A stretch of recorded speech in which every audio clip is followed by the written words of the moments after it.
నా 30 ఇయర్స్ నుంచి నా వెయిట్ 72. హ్మ్. ఒక్క కేజీ కూడా పెరగల. 73 నేను చూడలా. గ్రేట్ అండి. 72, 71 అండ్ హాఫ్ ఇలా ఉంటాను. హ్మ్. అన్నీ తింటాం. హ్మ్. కానీ లిమిటెడ్ గా తింటాను. ఇతను అన్ని తింటారు, స్వీట్స్ అన్ని తింటారు, నాన్ వెజ్. మిమ్మల్ని తినొద్దనడం కరెక్ట్ కాదు కదా. మీరు తింటూ పాపం తన ముందు తిని. తినొచ్చు 37 అంటే నేను ఎక్కువ, అతను ఒక స్వీట్ తినాక నేను ఒక 5 స్వీట్స్ తింటా. ఓహో, అది ఓకే. ఇంకా రాను రాను తగ్గించాలి. 40 వచ్చినప్పటికి మనం కొంచెం జాగ్రత్తలు పడాలని చెప్తున్నాను. సార్ మీకు ఈ చాలా స్పెషాలిటీ మీ నామం బొట్టు అసలు ఏంటి, అది ఎట్లా అలవాటైంది మీకు? అమ్మవారి పుట్టింది.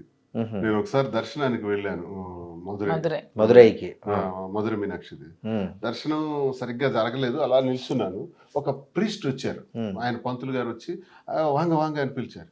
వెళ్ళా దర్శనం మళ్ళీ చేస్తాము రండి అని అన్నారు. అని లోపలికి తీసుకెళ్ళి అమ్మవారి దగ్గరికి తీసుకెళ్ళి అమ్మవారికి పూజ చేయించి అమ్మవారి ఒళ్ళో ఉన్న దండ తీసి నా మెడలో వేసి బా. ఇది ఇచ్చారు, బొట్టు ఇచ్చారు. ఈ బొట్టు ఎప్పుడు పెట్టుకొని పెట్టారు.